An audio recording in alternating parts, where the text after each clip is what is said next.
तो इस वक्त रांची से बड़ी खबर आ रही है। झारखंड सचिवालय सेवा संघ की वार्ता खत्म हो चुकी है। झारखंड मंत्रालय में मुख्य सचिव से वार्ता खत्म। सचिवालय सेवा संघ का सामूहिक अवकाश 23 अप्रैल तक जारी रहेगा। मुख्य सचिव सुखदेव सिंह ने मांग पर सकारात्मक पहल कर दिया भरोसा। विशेष परिस्थिति में कर्मचारी काम करने को तैयार। करीब 200 सचिवालय कर्मी हो चुके हैं कोरोना पॉजिटिव। 10 कर्मचारियों की कोरोना से जान भी जा चुकी है।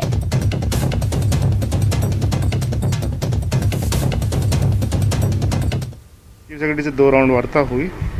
सरकार इस पे हमारी बातों को गंभीरता से विचार कर रही है। तो मैं भी हाई लेवल पे चीफ सेक्रेटरी सर बात अपना रखें और कुछ निर्णय लेकर के आए। तो अभी हम लोग का जो डिमांड है 19 से 23 वो तत्काल अभी चालू ही है। हमारा शुरू से यही कंसर्न था कि सरकार का कोई कार्य बाधित न हो और इस विपरीत परिस्थिति में हम सरकार का साथ भी नहीं छोड़ने वाले हैं। लेकिन चूंकि कोरोना का चेन तोड़ना जरूरी था, इसलिए हम लोगों ने ये सामूहिक अवकाश का निर्णय लिया है। और हमने सामूहिक अवकाश के साथ ये भी दिया है कि जो भी सरकार के आवश्यक कार्य हैं वो घर से आकर हम लोग करेंगे। इसलिए कहीं हम लोग सरकार के विरोध में नहीं है, क्योंकि परिस्थिति ऐसी बन गई है कि कोरोना का चेन तोड़ना आवश्यक है। इसीलिए हम लोगों ने अपने सदस्यों की सुरक्षा को देखते हुए ये निर्णय लिया है। झारखंड के सीएम हेमंत सोरेन ने केंद्रीय मंत्री सदानंद गौड़ा को चिट्ठी लिखकर रेमडेसिविर दवा की 50,000 शीशियां खरीदने के लिए अनुमति की मांगी है। मुख्यमंत्री हेमंत सोरेन ने ट्वीट करते हुए लिखा कि झारखंड में कोरोना के गंभीर रोगियों और रेमडेसिविर की बढ़ती मांग के साथ हम आपातकालीन उपयोग के लिए लगभग 50,000 इंजेक्शन खरीदने के लिए बांग्लादेश की फार्मा कंपनियों तक पहुंच गए हैं। मैंने केंद्रीय मंत्री डीवी सदानंद गौड़ा से जल्द आयात करने की अनुमति मांगी है और पत्र लिखा है। बता दें कि रेमडेसिविर दवा कोरोना संक्रमित मरीज के इलाज के लिए कारगर साबित हो रही है। देश भर में इस दवा की काफी कमी है। कमी के चलते कई जगह इस दवा की कालाबाजारी भी हो रही है। रांची से बीजेपी विधायक सीपी सिंह ने डीडीसी रांची को 20 लाख रुपए का चेक दिया है। पूर्व मंत्री सीपी सिंह ने कोरोना संकट को देखते हुए ऑक्सीजन के लिए 10 लाख और रेमडेसिविर इंजेक्शन के लिए 10 लाख रुपए की अनुशंसा की है। बीजेपी विधायक ने कहा है कि कोरोना संक्रमण को रोकने के लिए केंद्र और राज्य सरकार अपने स्तर से जरूर प्रयास कर रही है। मौजूदा हालात में सबको आगे बढ़कर कुछ न कुछ करने की जरूरत है। आगे भी जरूरत पड़ी तो मदद करेंगे। आज मैंने उप विकास आयुक्त महोदय को अनुशंसा पत्र भेजा है। इसमें 10 लाख रुपए की राशि रेमडेसिविर इंजेक्शन के लिए और 10 लाख रुपए की राशि ऑक्सीजन के लिए। और मैंने कहा है कि सर्वोच्च प्राथमिकता दी जाए ताकि क्षेत्र में रहने वाले गरीब जनता जो आज ऑक्सीजन के लिए परेशान है, आज इंजेक्शन के लिए परेशान है, तो उनको कुछ राहत मिल सके। वैसे यह उनके मुंह में जीरा के समान है, लेकिन फिर भी आवश्यकता पड़ेगी तो और भी फंड की हम व्यवस्था करेंगे। कोरोना की दूसरी लहर को रोकने को लेकर रांची में लोग अब धीरे धीरे सजग होने लगे हैं। दुकानदार सेल्फ लॉकडाउन कर रहे हैं। ज्यादातर सड़कों पर सन्नाटा पसरा है, वहीं दुकानें भी बंद हैं।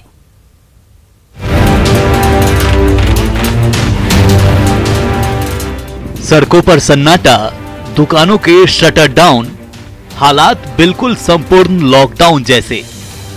झारखंड में रात 8 बजे के बाद दुकानों को बंद करने का निर्देश है, लेकिन कोरोना ने लोगों के दिल में इतना खौफ पैदा कर दिया है कि लोगों ने सेफ्टी के लिए सेल्फ लॉकडाउन किया है। तस्वीरें रांची के मेन रोड की है, जहां दुकानदारों ने खुद की सुरक्षा के लिए दुकानों को पूरी तरह बंद कर दिया। सरकार ने रात 8 बजे के बाद से सभी तरह की दुकानों को बंद करने का निर्देश दिया है। 8 अप्रैल से इस निर्देश का पालन भी हो रहा है। और आप देखें यहां से वहां तक, जहां तक आपकी नजर जाएगी, इस पूरे कॉम्प्लेक्स में कोई भी दुकान आपको खुला हुआ नहीं दिखेगा। और शायद इसलिए नहीं दिखेगा क्योंकि सरकार ने यह निर्देश जारी किया है। दरअसल रांची में कोरोना के मामले काफी बढ़ गए हैं, जिसका खौफ सड़क पर भी देखा जा रहा है। ऐसे में रांची मेन रोड के दुकानदार खुद अपनी दुकानों को बंद करने का फैसला ले रहे हैं। सही निर्णय है। क्या करना चाहिए और सरकार को, क्योंकि लोग तो बहुत सारे लोग समझ नहीं रहे हैं अभी भी। और टाइट करना चाहिए, मास्क में फाइन लगाना चाहिए, विदाउट मास्क कोई पकड़ा जाता है उसके ऊपर फाइन लगाना चाहिए और कड़ी कार्रवाई करनी चाहिए। इधर कोरोना के कारण बिगड़े हालात को देखते हुए रांची का वेंडर मार्केट भी 26 अप्रैल तक बंद रखा गया है। वेंडर मार्केट के सभी दुकानदारों ने बैठक के बाद सभी 442 दुकानों को बंद रखने का फैसला लिया है कि कोरोना अभी बड़ी तेजी से बढ़ रहा है, बहुत खतरनाक है, तो इससे बचने के लिए हम लोग कल 19 से लेकर करीब 26 तारीख तक हम लोग करीब माने एक सप्ताह दुकान को बंद रखना है। मार्केट में लगभग 472 दुकानें हैं और सभी की सभी बंद हैं। इसका निर्णय कल की एक आम सभा में हुई और यहाँ के दुकानदारों ने स्वयं ये निर्णय लिया है। कोरोना को लेकर रांची में जिस तरह के मौजूदा हालात हैं, वैसे में खुद को और परिवार को सुरक्षित रखना बेहद जरूरी है। कोरोना संक्रमित होने के बाद एक अच्छा निर्णय इसलिए मैं कहूंगा क्योंकि इस वक्त बहुत जरूरी है कि आप कैसे सोशल डिस्टेंसिंग को मेंटेन करें, जरूरत हो तभी आप बाहर निकलें, क्योंकि अगर आप ऐसा करते हैं तो इस कोरोना के संक्रमण के चेन को तोड़ सकेंगे। और अटल वेंडर मार्केट के दुकानदारों ने इस पहल को करते हुए इस चेन को तोड़ने की सबसे मजबूत पहल की है। कैमरा पर्सन अमित के साथ अविनाश कुमार, न्यूज़ 18 रांची। झारखंड में कोरोना का कहर जारी है। सबसे ज्यादा चिंताजनक बात यह है कि झारखंड में कोरोना के मरीजों की जो मौत का आंकड़ा है वो कम होने का नाम नहीं ले रहा है। 24 घंटे में कोरोना के 3,992 नए संक्रमित मरीजों की पुष्टि हुई है, वहीं 50 लोगों की जान गई है। आइए नजर डालते हैं पिछले 5 दिनों के आंकड़ों पर।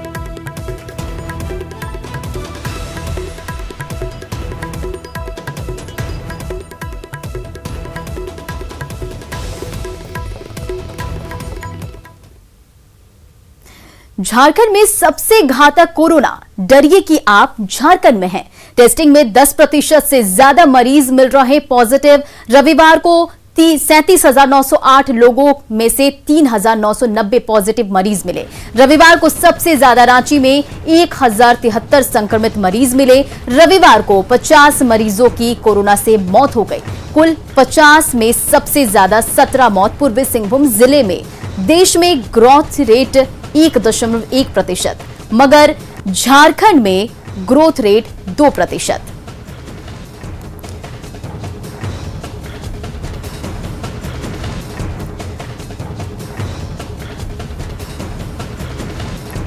देश में डबलिंग रेट 62.85 दिन, झारखंड में 34.8 दिन। वहीं राष्ट्रीय रिकवरी रेट 86.6%, झारखंड में 81.91%। राज्य में यूके स्ट्रेन और डबल म्यूटेंट वायरस की पुष्टि। वहीं RT-PCR टेस्ट नेगेटिव होने के बावजूद मरीजों में कोरोना के लक्षण दिख रहे हैं। देवघर में झारखंड के पूर्व मुख्यमंत्री रघुवर दास ने बाबा मंदिर में पूजा अर्चना की। पूर्व सीएम ने बाबा बैजनाथ का पूजा अर्चना करने के बाद पूरे झारखंड राज्य की मंगल कामना की। वहीं रघुवर दास ने मधुपुर विधानसभा उपचुनाव में बीजेपी प्रत्याशी की जीत की भी कामना किया।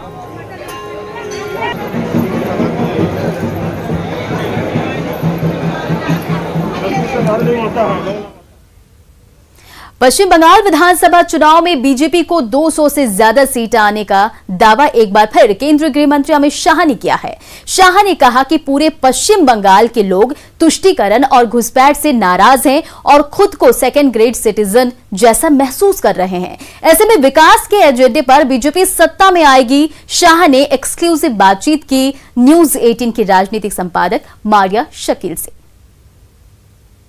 आपने अपने भाषण में बार बार ये दोहराया कि ममता बनर्जी नंदीग्राम से हार रही हैं। क्या सिंगल मोस्ट इंपॉर्टेंट फैक्टर होगा? एंटी इनकम्बेंसी, कट मनी या politics of polarization? Politics of polarization. तुष्टीकरण से बंगाल की जनता जबरदस्त नाराज है, घुसपैठ से जबरदस्त खफा है और सीए का तुष्टीकरण के कारण आप अप्लाई नहीं करती हो, इससे इसका जो लाभार्थी वर्ग है वो भी बहुत गुस्से में है। ये तीनों चीजें एक मुश्त होकर एक फीलिंग बनती है कि we are second grade citizen in Bengal. और मुझे लगता है कि पूरे बंगाल में ये है कि भाई हमारी क्या प्रायोरिटी नहीं है, हमारा संविधान तो ये नहीं कहता है। और हर जगह आप जाकर देखिए, ना रोड के ठिकाने हैं, ना लाइट है, ना घरों में पीने का पानी पहुंचा है, ना शिक्षा की व्यवस्था पूरी चरमराई हुई है, हेल्थ का पूरा खाका बिखर गया है। विकास की दृष्टि से भी कुछ नहीं हुआ है।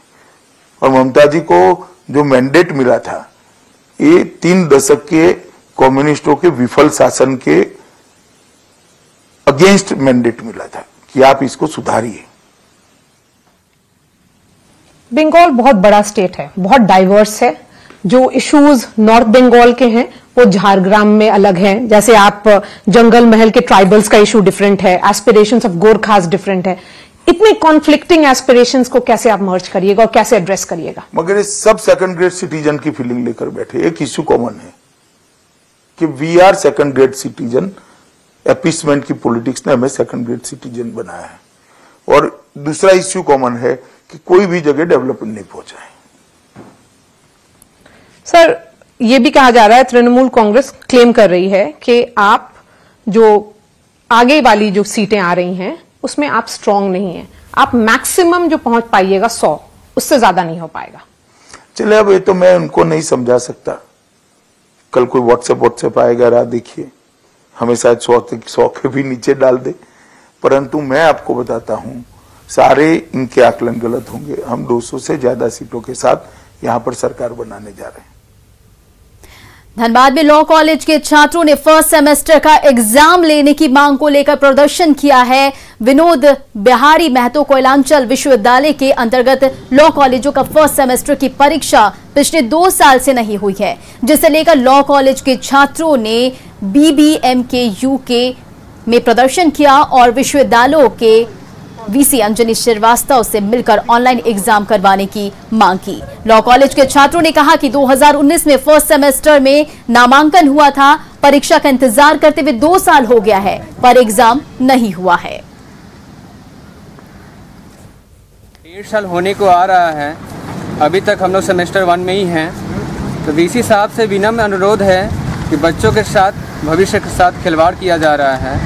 हम लोग का वीसी साहब से यही अनुरोध है कि जल्द से जल्द ऑनलाइन एग्ज़ाम लेकर के आने वाले भविष्य का हम लोग का शुभकामनाएं बने और हम लोग अपने फर्स्ट सेमेस्टर से निकल करके अपने आने वाले समय में अपना प्रिपरेशन कर सकें।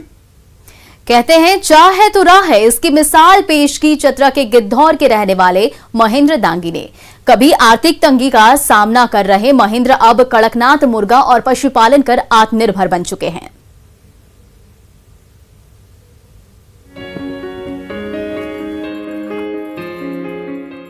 ये है गिद्धौर के रहने वाले महेंद्र दांगी, जिन्होंने कड़कनाथ मुर्गा और पशुपालन के जरिए अपनी तकदीर बदल दी।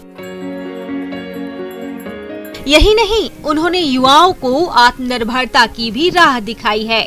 महेंद्र दांगी ने भारतीय क्रिकेट टीम के पूर्व कप्तान महेंद्र सिंह धोनी के कड़कनाथ मुर्गा प्रोजेक्ट से प्रेरणा लेकर ये कमाल किया है। यह मुर्गी हम कड़कनाथ पाल रहे हैं, कि धोनी जी से हम पेपर में देखे थे, उन्हीं से सीख किए और उन्हीं से हम सीख के पालने लगे। और 14 पीस हम रामगढ़ से लाए थे, रामगढ़ से ही चूजा तैयार करने के लिए अपने से हम तैयार किए। महेंद्र दांगी के फार्म में फिलहाल 250 कड़कनाथ मुर्गा है।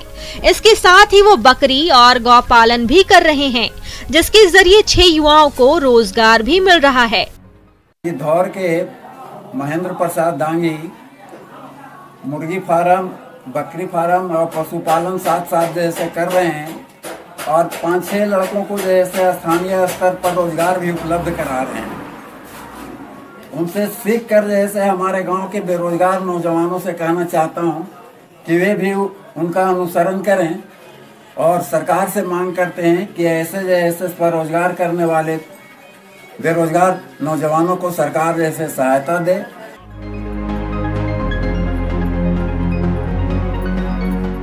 महेंद्र ने कड़कनाथ मुर्गा पालन की शुरुआत पायलट प्रोजेक्ट के तौर पर की थी। अब गिद्धौर के लोग भी कड़कनाथ मुर्गे के स्वाद को चख रहे हैं। वहीं महेंद्र के बकरी फार्म में 90 किलो का बकरा भी लोगों के लिए आकर्षण का केंद्र बना है। न्यूज 18 के लिए चतरा से अंकित कुमार की रिपोर्ट। कुछ करने का जज्बा लोगों को सफल बनाता है। चतरा के अभिषेक ने डेयरी फार्म से आत्मनिर्भर बनने की मिसाल पेश की है। देखिए रिपोर्ट। चतरा के तंडावा, कावरा जैसे पिछड़े जगह में रहकर कुमार अभिषेक आत्मनिर्भर बन गए हैं। गौ पालन कर आर्थिक तंगी का रोना रोने वालों के लिए अभिषेक प्रेरणा स्रोत बन गए हैं। फिलहाल यहाँ 100 गायों का पालन किया जा रहा है। साथ ही दर्जनों युवकों को रोजगार मुहैया कराया गया है। इस डेयरी फार्म से पूरे क्षेत्र में 400 लीटर दूध की होम सप्लाई होती है। गाय का दूध 50 रुपए प्रति लीटर बिकता है। वहीं दूध से दही, घी, रसगुल्ला का स्वाद अब टंडावा के अनेकों जगहों के लोग चख रहे हैं।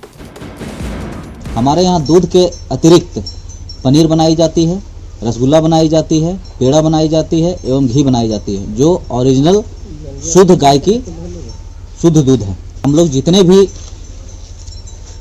कार्य को स्टार्ट किए वह सेल्फ डिपेंडेंट वर्क हुआ। सरकार से किसी तरह की कोई मदद नहीं मिल पाई। कई बार जाके जिला प्रशासन से हम लोग मिले। अभिषेक की इस पहल की लोग सराहना कर रहे हैं। हालांकि इस डेयरी फार्म का और विस्तार हो सकता है, लेकिन जिला प्रशासन की तरफ से कोई सहयोग न होने से ऐसा नहीं हो सका। घाटशिला के ग्रामीणों ने साबित कर दिया है कि मजबूत इच्छा शक्ति से कुछ भी किया जा सकता है। ग्रामीणों ने श्रमदान से जर्जर सड़क का कायाकल्प कर दिया। देखिए ये रिपोर्ट। घाटशिला अनुमंडल के मुसावनी प्रखंड के लेंजोबेड़ा गांव के ग्रामीणों ने अपनी इच्छा शक्ति और मेहनत की बदौलत 2 किलोमीटर की जर्जर सड़क, जिस पर नुकीले और बड़े बड़े पत्थर पड़े थे, उसे सुगम और फर्राटेदार बना रहे हैं। ग्रामीणों की इस मेहनत के बाद सड़क से गुजरने वाले तमाम लोगों को बड़ी राहत मिलेगी। सड़क के जर्जर होने से लेंजाबेड़ा के ग्रामीणों को काफी परेशानी होती है। गर्भवती महिलाओं को स्वास्थ्य केंद्र तक ले जाना भी किसी मुसीबत से कम नहीं है। इन परेशानियों को देखते हुए ग्रामीणों ने बैठक की और फिर फैसला लिया गया कि श्रमदान कर छोलगोड़ा और लेंजोबेड़ा तक सड़क को सही किया जाए। और इन लोगों ने कई बार स्थानीय विधायक के साथ साथ सांसद को भी इन लोगों का कहना है कि इस पर अवगत का अभी तक इस पर कोई कार्रवाई नहीं हुई है। इसलिए बाध्य होकर जो आज पूरे ग्रामीण लेंजोबेड़ा, दनियाबेड़ा के लोग जो है आज सड़क पर उतरे हैं और जितने भी नुकीले पत्थर उसको सड़क से हटाया जा रहा है। श्रमदान में स्थानीय जिला पार्षद बुद्धेश्वर मुर्मू भी अपने समर्थकों के साथ पहुंचे और ग्रामीणों का हाथ बटा रहे हैं।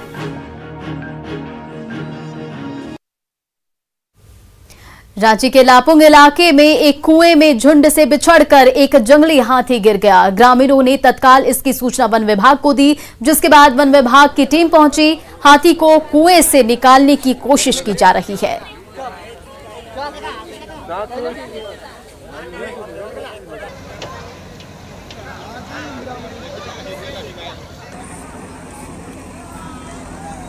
रामकिशोर किधर गए सर?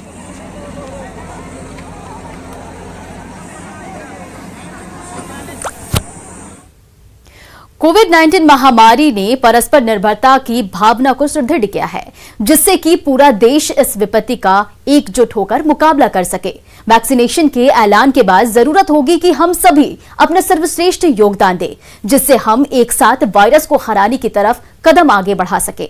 और नेटवर्क 18 इस मुहिम में हर कदम पर आपके साथ होगा। जब तक सभी सुरक्षित नहीं होते, तब तक कोई सुरक्षित नहीं होगा। इसी सोच के आधार पर हमारे कैंपेन संजीवनी का लक्ष्य यह सुनिश्चित करना है कि वैक्सीन पाना सभी भारतीयों का अधिकार है। तो फिलहाल इस बुलेटिन में इतना ही। देखते रहिए न्यूज 18 बिहार झारखंड।